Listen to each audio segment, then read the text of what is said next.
ready. So my report is about child obesity and parental responsibility. As some of you guys know, childhood obesity is a problem in our modern day society. It not only affects their physical health, but it also affects their mental health as well. According to the Centers for Disease Control and Prevention, the CDC, the prevalence of obesity is 18.5% and it affects about 13.7 million children and adolescents. Obesity prevalence was 13.9 among 2 to 5-year-olds, okay? 18.4 between the ages of 6 and 11, and 20% amongst 12 to 19-year-olds. And that's on their website. Alright, so we're going on a little bit of a tangent. I wrote this part down, but I feel like I could explain it better without having to read the story. As some of you guys might know, I do have my husband's sister who is obese. When she was 5 years old, she only weighed 165 pounds. Like, you're 5 and you weigh 165. And what her mom would do is, well, not her mom, she would buy her a 2-liter of Mountain Dew pop. And Mountain Dew is like one of the worst ones you can get because of the high sugar content, the high fructose syrup, and so on and so forth. She would eat a family-sized Dorito bag of chips to herself. She wouldn't share. She would eat these whole things by herself. And if they went to like the grocery store or if they went to like a gas station and she wanted a candy and she didn't get her candy, she would throw her body on the floor, start kicking and screaming, throwing a temper tantrum because she didn't get the candy. So what her mom would do is she would just give her her way. She would like get embarrassed. She's like, oh my God, stop. Like, okay, I'll buy you the candy. And she wouldn't get like one. She would take like a handful of like M&Ms, or if she wanted, I don't know, like Hershey bars, she'd just grab as many would fit into like her chubby little wrists and stuff. And it got to a point where my husband and I visited her during like I think it was a weekend or something. And here in North Dakota, you guys have basements, which is still something new to me from being from California, but maybe off topic. So like downstairs in the basement, there's like steps you go down, and there's like this open area, and you can put like a washing machine and dryer in there. Well, my husband and I were helping out with the laundry. So after we were done, we all went back upstairs. You know, it's like 12 steps. They're not like steep or nothing, just 12 steps back up. Well, after she was walking behind me, I looked at her. This little girl was blown out in full sweat. Like she had ran, I don't know, like a mile, just pure sweat dripping down her face, on her lip. She started stinking a little bit. So that's why I was just like, something needs to be done for this poor little girl. This is ridiculous. But anyways, I will be discussing some of the physical and psychological effects child obesity can have on a child's body and mind. I will also be discussing whether or not parents should be held accountable for stomaching their children getting overweight.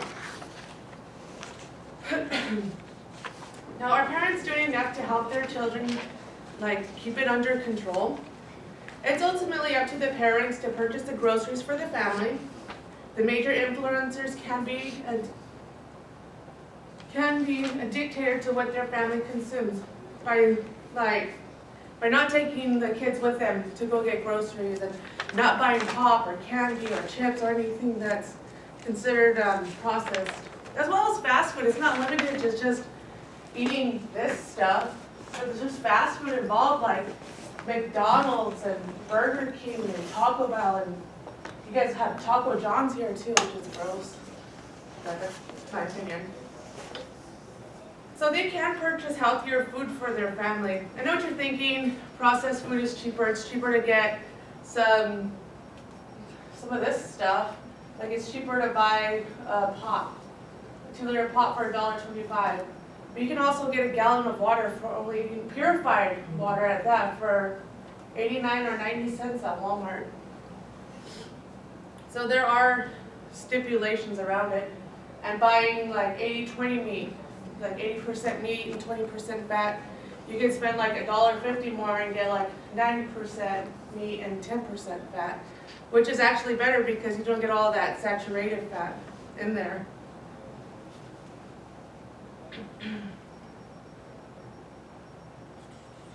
And then also too, there's a lot of fruits and vegetables that are relatively cheap. You can buy for a pound of bananas, it's only 58 cents right now at Walmart. They also have frozen fruits too that are on sale. Well, sometimes, depending on what day you go.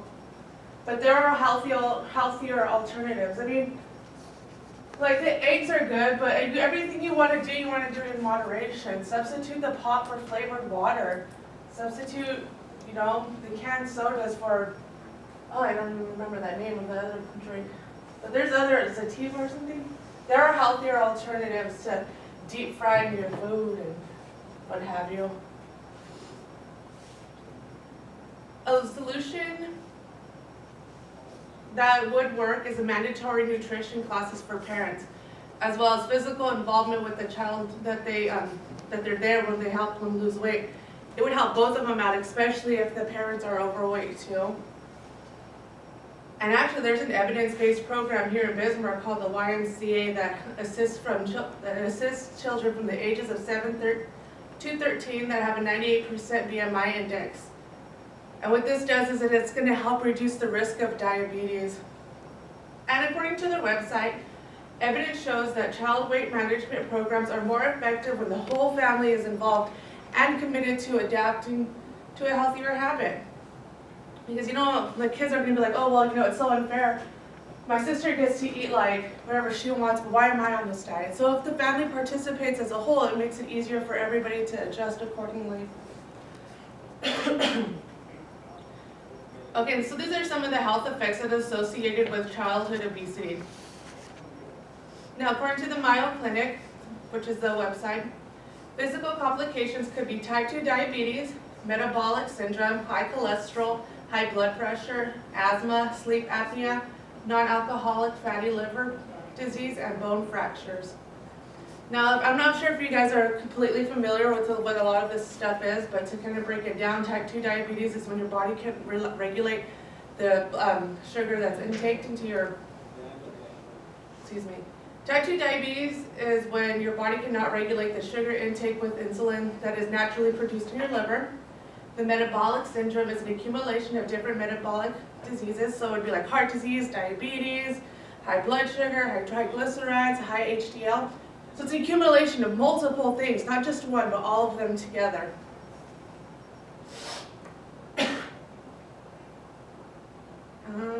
High blood pressure can lead to a heart attack or a stroke later in life.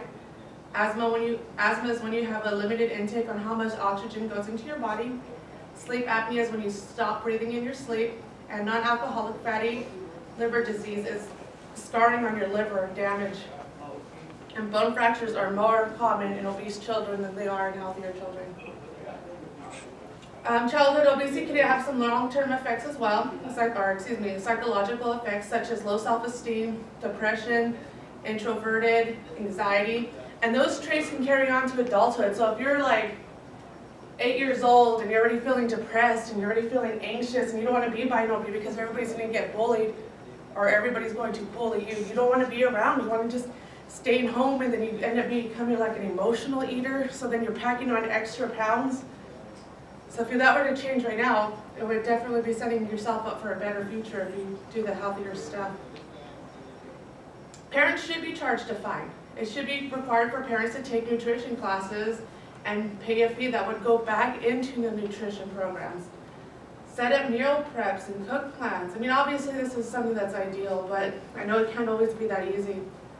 But it would be easier if the kid would be able to get doctor checkups like bi-monthly or once every 3 months, just to make sure that the progress is there and that there's being change. I mean, it's like